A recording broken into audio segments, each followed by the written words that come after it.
This episode is brought to you by Lamp Rainierson. Lamp Rainierson provides landscape architecture, planning, and civil engineering services. From community-wide master plans to land development, Lamp Rainierson incorporates sustainable design principles and equity into all of their projects.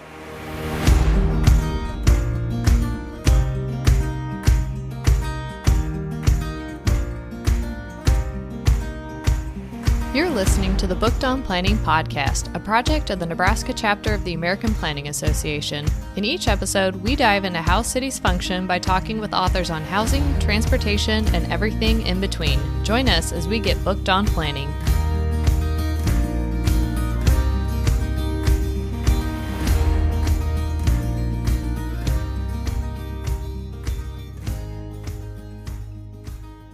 Welcome back, bookworms, to another episode of Booked on Planning. In this episode, we talk with author Nolan Gray on his book, Arbitrary Lines. This book has been getting a lot of attention over the past few months through other podcast interviews, webinars, and articles. There's a link in our show notes to another interview that Nolan did for APA's podcast and an article in The Atlantic, so make sure to check that out after you listen. It's not surprising, though, that this book is getting so much attention because many states and local governments are following through with reforms that align with the book's message. And you can understand why this conversation is really coming to the forefront. The housing crisis is forcing communities to really consider every policy that could be causing skyrocketing prices. And there's little doubt that zoning is really one of the causes. Zoning is even getting talked about at the federal level, which is quite unusual. Just last year, President Biden included incentives for zoning reform in his budget negotiations. What was once something that most people lived their lives not even knowing anything about is now at the forefront of policy conversations at every level. And I have to admit that after reading the book and then talking with Nolan, I was really ready to get rid of our zoning ordinance here. We spend so much time as staff trying to tweak the language a little here, a little there, or in many cases, figure out how to make a very reasonable development request try and fit within our existing code. We could instead be spending a lot more time on land use planning and big picture development items like how our local road network should be laid out that we really leave to the development community to figure out today. But I also have realistic perspective and know that we're not anywhere near abolishing zoning and instead hope that we can do some of the smaller amendments that Nolan recommended, like getting rid of parking requirements or single family zoning. I have to admit, on the redevelopment side of things, I actually love figuring out how to help developers stay within the quote unquote letter of the zoning ordinance, but push the boundaries and get exactly what we were looking for. I was pretty skeptical of Nolan's argument going into reading the book, but after listening to him and having our conversation and getting through the book, I admit he made some excellent points, and it's very clear that zoning at least needs an overhaul at the minimum. Well, let's get into our conversation with Nolan on Arbitrary Lines. Well, Nolan, thank you for joining us on Booked on Planning to talk about your book, Arbitrary Lines. In the introduction to your book, you summarize all the negative side effects of zoning that we've been talking about for months now, driving up housing costs, cementing racist practices, working against environmentalism, forcing more lanes to be devoted to the car, and the list goes on. With all these downsides, why hasn't this conversation to get rid of zoning come up before, do you think? That's a really great question, and I think something that's key to tackle if we want to sustainably reform zoning. I think what's happened is, one, we've had a system that was on the books that, is now approaching 100. It's taken for granted, right? I mean, you play a game like SimCity, which is most people's engagement with city planning, and they essentially have you do two things: map out roads and map out zoning, right? The assumption is that this is the way that we plan cities. So I think it's a little bit of, an established system persisting. I think that's part of it. But also, too, I think that certain interests have realized that, hey, this potentially serves their objectives at the costs of potentially broader communities. So, I think there's compelling evidence that, many folks knowingly use zoning policies, for example, to block additional housing that might lower the value of their asset, or folks using zoning to keep out economic competitors. I think that also, too, there's a certain constituency in most cities who just have a reflexive opposition to change, who don't want to see any change happen in their community. And for them, zoning is the most powerful tool in their toolkit. And those, of course, are generally going to disproportionately be more privileged members of the community, wealthier, tend to be homeowners who are going to be able to leverage these tools to block any and all new development. Whereas the people who are going to be harmed by a lot of these policies are generally going to be more marginalized. younger people who are renters who maybe hope to become homeowners, or older folks who need to downsize, or, of course, people who are kept out of the community altogether. Two people have no say in every zoning discussion in every city in America. One is, the future prospective resident, the person who might have lived there if the housing got built, and two, the person who might have lived there had there not been generations of restricted zoning, who are maybe forced to live in another jurisdiction because they can't afford the jurisdiction in question.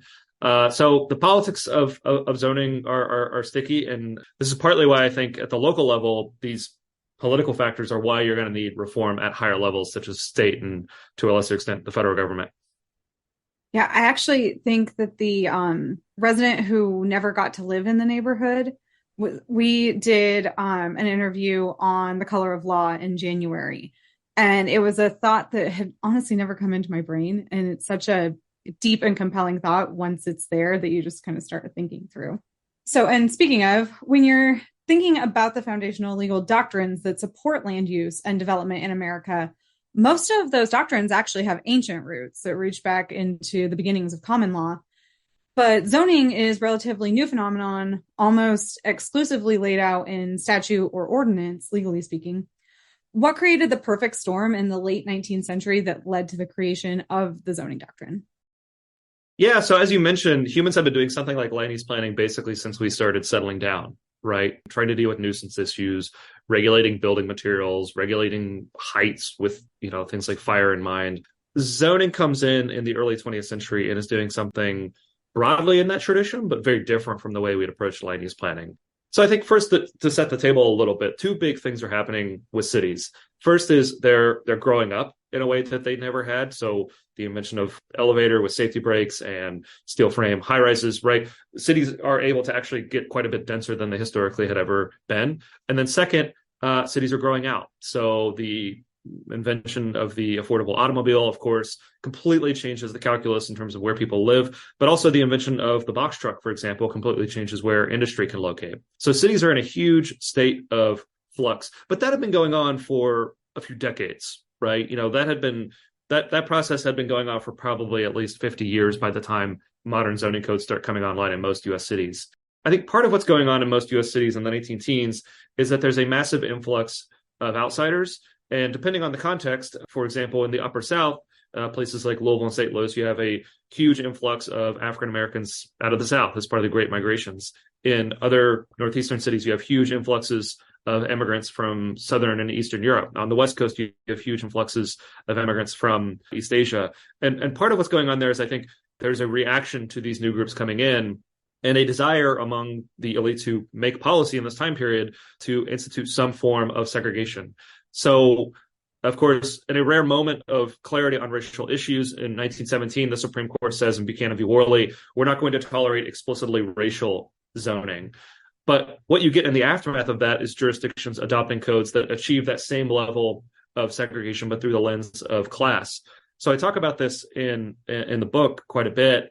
Of course, a lot of times this touches on housing. So the ability to determine what type of housing can be built where is the ability to determine who gets to live where. So if you can say, hey, in this neighborhood, you're only allowed to live here if you can purchase a single family home on a really large lot. Of course, that places a pretty significant floor to the person who can live there from an income-based perspective, which has racial implications.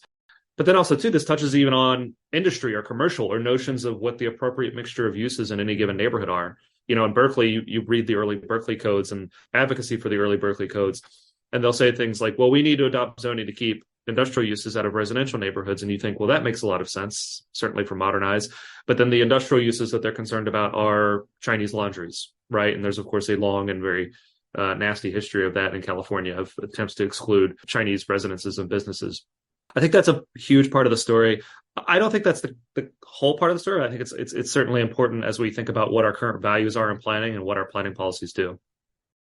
Berkeley is actually in the process of updating their zoning ordinances. And so I think it will be very fascinating to watch the city who had a foundational role in zoning, see how they actually modernize, quote unquote, a zoning ordinance that just hasn't really helped anyone in 100 years.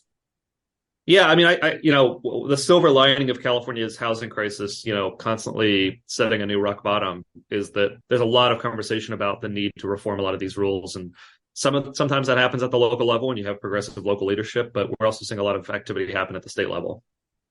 So along the lines of the housing crisis, you talk about how great powerhouse cities of economic development like New York are growing at a much lower rate than typical because people are choosing more affordable cities like Orlando, Fort Worth, and I thought it was interesting you included Omaha, just an hour away from us here in the Midwest.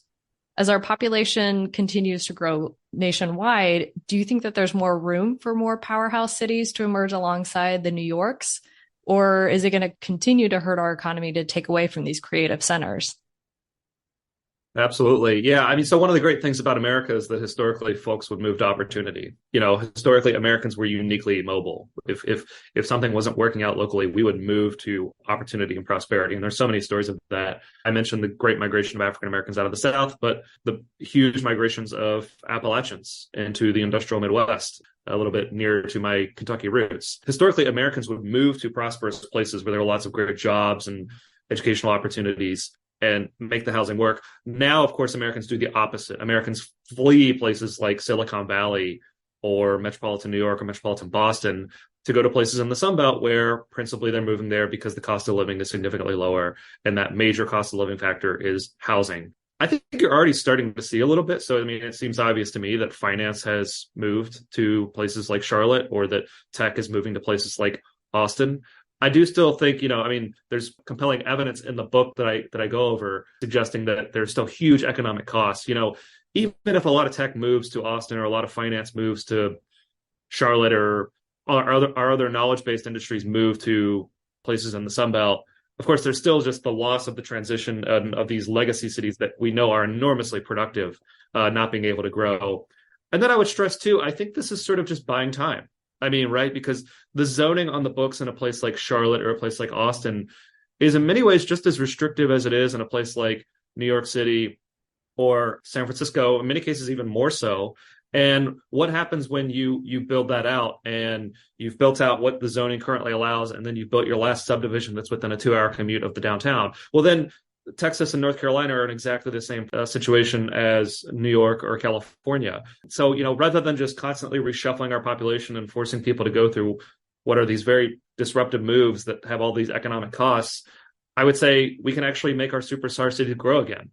And I think, there's compelling evidence that even if you don't care, even if you don't want to move to these places, even if you're comfortably, affordably housed, there's compelling evidence that the inability of a young tech worker to move to a San Jose or a young healthcare researcher to move to Boston makes us collectively poor and less innovative. I think most people here in your audience knows cities are these incredible engines of creativity and productivity. And to the extent that we don't allow people to go and participate in those massive labor markets, we're all worse off. Continuing to dig into the zoning impacts on housing, I was struck by the home voter hypothesis and its potential impact on the future of zoning. For as long as I can remember, the zeitgeist has been that purchasing a home is an investment in the future that should be protected. But this approach to consumerism in housing wasn't always as strong as it is now, evidently. And I think that there is even now kind of a shift away from thinking about housing as an investment, but it is still the primary thought pattern in America.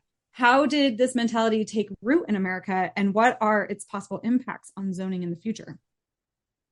Yeah, right. Well, as you say, for most Americans, their largest asset is their home. That's where they've parked all of their life savings. And we've built our entire federal housing finance system and to a certain extent, our tax system around encouraging this type of behavior of put as much as you can in your home. Think of your home as your nest egg, your investment.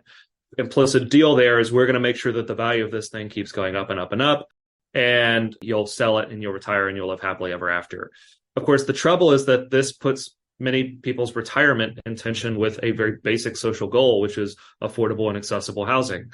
So once you've created a situation where many people think of their home as an investment, I think they'll very rationally do two things. One, they'll be extremely conservative about anything and everything that gets built near them.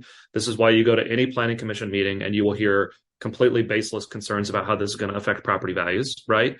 Oh, you're building an apartment building within a quarter mile of my home. This is going to affect my property value. Well, probably not going to lower the value of your single family home, but sure. Or, we can't allow this corner grocery to pop up because it's going to lower people always speak in terms of property values. And of course, never with any evidence. That's one reaction. And I think that's why we get these like heavily regimented and segregated on the basis of land use communities. The second very natural reaction that you're going to have to that is, well, great. Like housing scarcity is actually to my benefit, because if housing is scarce, then the value of my asset is going to keep going up. And ideally, you want like some shared buy-in for the opposite. Ideally, you want some shared collective buy-in to make sure, hey, let's build enough housing to where every sort of young family can get on the ladder of homeownership, or that, you know, every downsizing senior can find an affordable condo or townhouse within her community. Or right, ideally, you want some sort of collective buy-in here. Where in places where you have property taxes, right, there's still at least some incentive, right? Like if your property tax bill is going up and up and up because your home values are going up, you're feeling the heat, and you at least have some incentive to support building additional housing. But in places like California, for example, where we've adopted policies like Prop 13, which cap the extent to which your property tax bill can go up, we've even taken away that sort of positive incentive. And so this is, I think, why the politics of zoning reform are so challenging, because we've created a system where everybody has buy-in for incredibly conservative, regimented land use patterns and housing scarcity. And that's what we got. And, you know, the only way you can solve that broader problem, I think, is by either fundamentally rethinking how we do land use planning or fundamentally overhauling the broader housing system. And I think it's probably more likely that we can do the former. Yeah, both big asks, but not entirely out of the realm of possibility. So switching gears from housing to transportation, as a transportation planner myself, I was struggling a little bit with how to envision a future without zoning that still supports the most efficient possible transportation outcomes. What you say about zoning not supporting transit is kind of spot on here in Lincoln.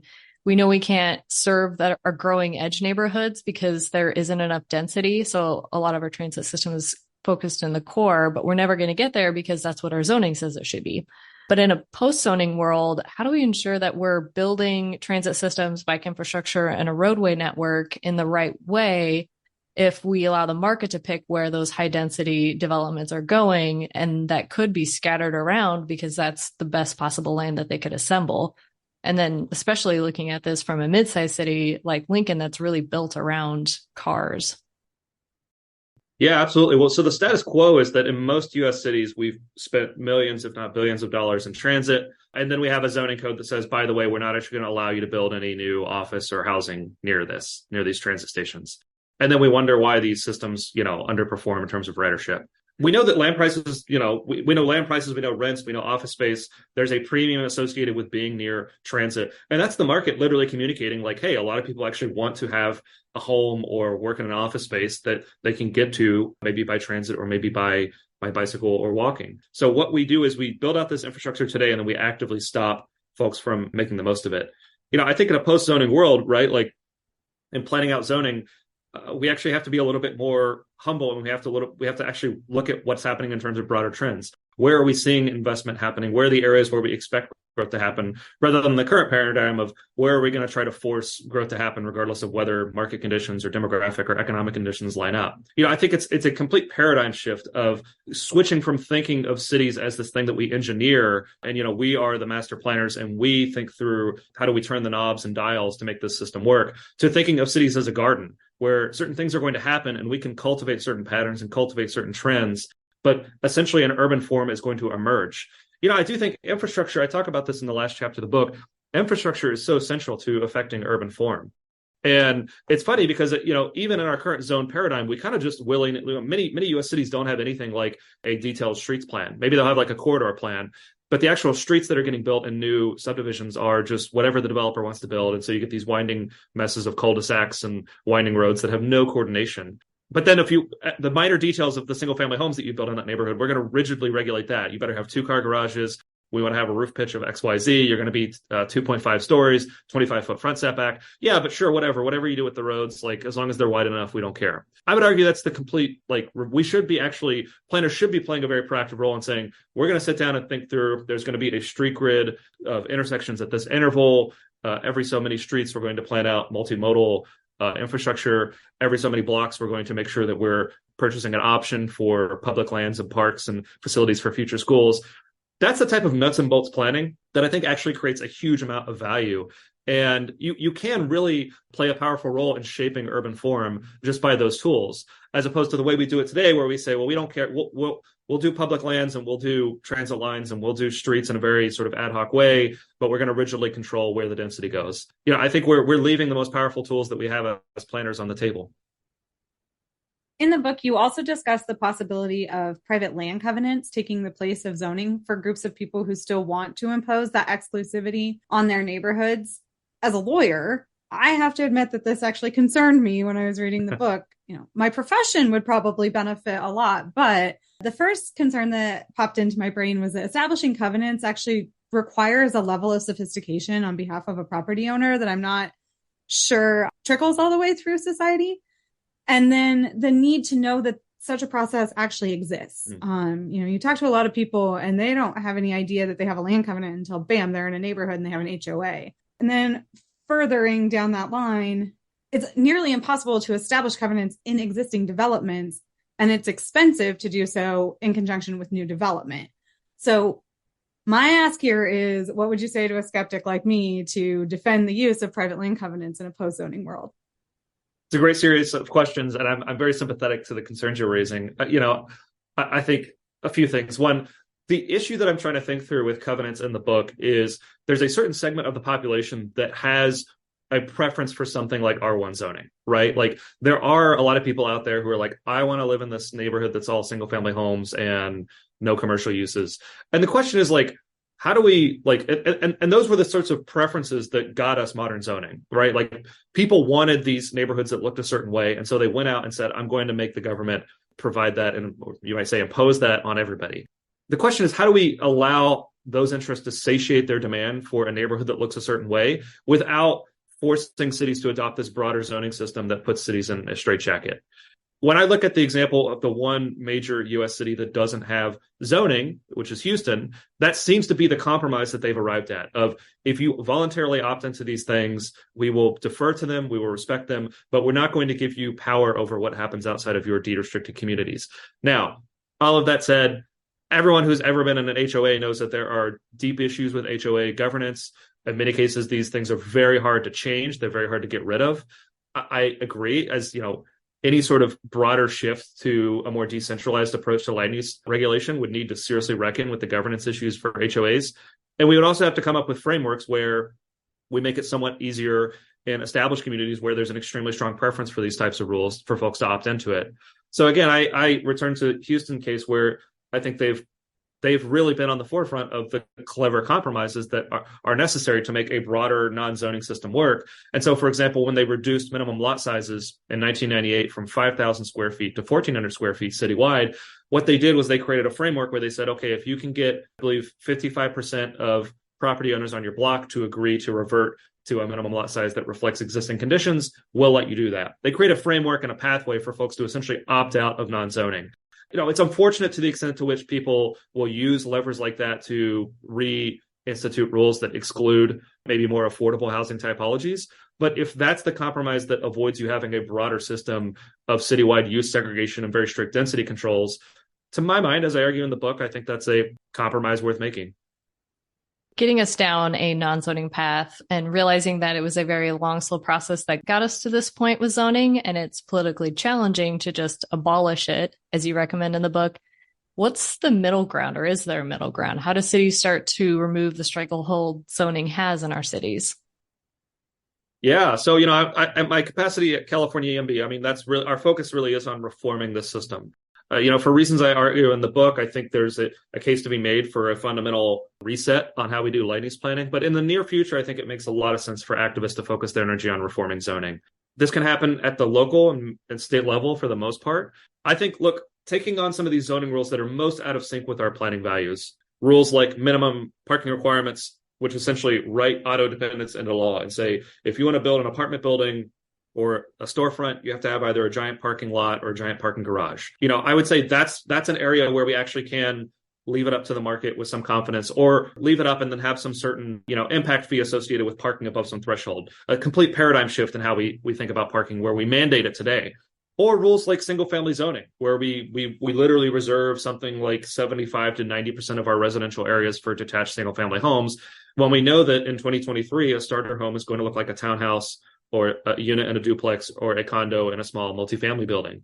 We're seeing a lot of exciting progress on that. More and more cities are eliminating parking requirements altogether. It started in 2017 with cities like Buffalo and Hartford. We're seeing cities remove single family zoning policies. Minneapolis, crossed that threshold with their general plan update recently. A whole bunch of other thicket of rules that just make it hard to build affordable infill housing, the type of housing that our communities need. We're seeing a lot of exciting stuff happen there. I'm optimistic too of not just, because of course housing is very near and dear to my heart here in California, but there are other areas of zoning, right, of this notion that we're not going to have any commercial in our residential neighborhoods, right? I think we can sort of start to a conversation about uses like corner groceries or corner doctor's offices or corner barbershops, these types of commercial uses that were, if you go to your local city's pre-zoning inner suburban neighborhoods, these commercial uses are quite common and probably beloved, right? And allowing for that type of inoffensive, gentle use mixture to return to our communities. I mentioned a lot of exciting stuff happening at the local level, but as I said earlier in the talk, in many cases, the local politics don't line up for zoning reform. You might have entrenched NIMBYs who block anything and everything that gets proposed. In many contexts, you have to have action happen at the state level. So zoning is a state delegated power to local governments, and it's appropriate for the state to put up guardrails when local governments abuse those powers. They already do this in terms of zoning process. But saying, for example, as we have here in California, okay, look, you can have objective rules and design standards controlling them, but you don't get to completely ban accessory dwelling units. Every city in California since 2016 has had to come up with a framework where they allow ADUs and they permit them pursuant to workable standards. I think that's been a very, very, very positive trend, and we're seeing more and more states take that up. So ADUs alone, of course, here on the West Coast, California, Oregon, and soon Washington and Montana have all legalized accessory dwelling units statewide. So don't sleep on action at the state level. That's one way to solve these problems in many jurisdictions all at once. Have to admit, the amount of times I thought, what do people have against corner grocery stores while reading your book? It was not just one or two. It was quite a few times. After reading your book, if a city official or a group of people decide that they actually want to move towards abolishing zoning, what are the steps that cities should take to start making that a reality? Yeah, so I would say, you asked about abolition, but I would say just to focus on reform here for a minute. Whenever I talk to a city or a county or a state assembly member, they always ask, what do we do first? In a local context, I say, look at what you're getting variances for. What are you getting variances for? Where are you getting rezoning requests? Where are you getting requests for special permits? That's literally like the market communicating to you, like, hey, these are the areas where there's a binding constraint. If you're in a jurisdiction, there's so many jurisdictions like this. If you're in a jurisdiction where you're processing like a variance to get parking relief every single week at every single planning meeting, well, hey, that's like your market signal that maybe you should just, allow the parking. Maybe you should just get rid of the parking requirements that are putting you in the situation where this is absorbing so much planning capacity. Or if you're constantly having to manage special use permits for home-based businesses that totally inoffensive to everyone, change the underlying rules, right? So that's one thing.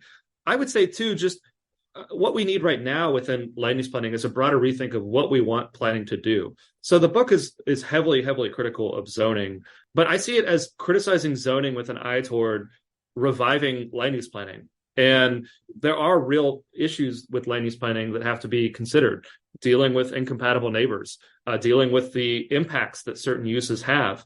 I was just reading some survey data from Metropolitan Sacramento. They asked folks, what would make you concerned about new development coming into your neighborhood? And the number one thing by a mile is parking and traffic. It's like there's parking and traffic, and then there's like everything else that like we all spend so much time thinking about. And it's like, no, people just really are concerned about parking and traffic. That's good, right? Like, because that's a thing we can manage, and that's a thing we can deal with, and that's a thing that we can have as planners that we can have smart solutions for. So I would say, look at where you have binding constraints, think through the legitimate concerns that maybe the folks who are on the sidelines might have with growth, and talk to your planners, build your local coalitions, talk to your local planners, talk to your local mission-driven developers, talk to your local groups who are thinking about maybe housing affordability or sustainability or equity, and come up with a suite of policies that everybody can get on board with. call out to our listeners. If they've ever had zoning reform that no one opposed, we'd like to hear about it. I will say, I with surprising frequency, I will hear from a planner who takes up a text amendment to, do something like increase FAR or ease up on setbacks or lot coverage. And depending on how wonky the reform is, a lot of times there might not be that much opposition because folks are just like, okay, sure, like we don't even really know. You're going to increase the lot coverage from like 35% to 60%. Okay, sure, whatever. That's not like the pure planning theory, like go out and do lots of public process and like get consensus, but like there are a whole bunch of rules where like you can just tinker with them on the margins and most people don't really know or care what these rules are. Yeah, that's a good point. And to your earlier comment about looking at what you've been proving and what the waivers or variances have been, that's how we started a couple of our most recent text amendments. I went out and looked and said, we've done height waivers for like 12 of these PUDs in the last year. Why don't we just increase the height limit? And then you actually go out to these things have been built and show that, that extra 15 feet didn't really create any harm or have any negative impact. So it's a good way to start, at least. You have the data. That's a great way to do it. I mean, just to riff on that point for a little bit here, I think that's the exact right way to approach zoning reform is to say, like, go out and find the example of what you're proposing that already exists. So often, like, if you just roll into one of these meetings and start talking about FAR or height limits in the abstract, people are going to imagine Kowloon walled city or Hong Kong or whatever the unfashionable city that everybody beats up on now is, right? But if you go in and say, hey, look, like, that nice pre-zoning inner suburb that we have that has a corner grocery and has a mixture of single-family homes and townhouses and duplexes. And actually the homes maybe sit within, God forbid, 5 feet of the street. And everyone's like, oh yeah, we know that neighborhood and we love that. And you can make the case like, hey, wouldn't it be nice if we had more communities like this, or if we made it possible for our existing communities to become more like this? If it already exists, I think it's significantly less scary to people. And that's one way to approach zoning reform. So do you think the conversation about ending zoning is different between mid-sized cities like Lincoln and a mega region that like LA, where there's just communities kind of sprawling into the neighboring communities versus Lincoln's kind of an island on its own? There were some examples from the book that didn't necessarily relate strongly to the work here in the Midwest because we aren't necessarily pushing sprawl with a lot of our policies because we just don't have the demand for that much new housing. But we do have low density approaches to building that dictate very tediously every little thing that you can do in your zoning code. And there's one land use topic right now that it just keeps getting worse with every text amendment, and it's just become impossible to really understand. So I don't know if you have thoughts on how it differs based on community size and context. Interesting question. I do tend to think that the biggest value of moving past this zoning paradigm is going to be in existing cities. I think that's true, not, with any variation across the metropolitan scale. So if you have maybe a post-war suburb that's in Lincoln or that's in Los Angeles or that's in Lexington, that's trying to make this transition to being a more affordable, equitable, diverse, sustainable community, I think the principles broadly apply in the same way. I think where there's important variation and where these things touch down differently is your region growing or shrinking? Is your region undergoing a massive economic transition? Has your region, like, for example, in Los Angeles, we've basically spent the last 70 years making it very, very, very hard to build housing, such that we have a huge amount of demand that if we were to remove a lot of these rules, there'd be a really, really, really big building boom. And I think it's that there are important considerations to be made of unwinding this crisis that we've built up over the course of decades. Whereas in places that have been maybe building more steadily, I actually do think you can potentially be a little bit more radical and move more quickly on some of these things. In places where you're maybe not dealing with robust growth at all, I think there's this notion of like, well, like, why do we need to do zoning reform in maybe a Rust Belt city? Not true of Lincoln, but true of many, many Midwestern cities nearby of, well, our population is shrinking and, we don't have a huge amount of housing demand. Why should we be considering these rules at all?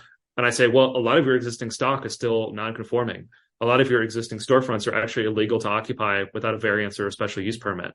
The multifamily infill that people do want to build, because maybe your population is not growing, but family sizes are shrinking, or you have young professionals or retirees who have different housing preferences who need different types of housing, that housing is still going to be built. And you can make that harder or easier for those folks.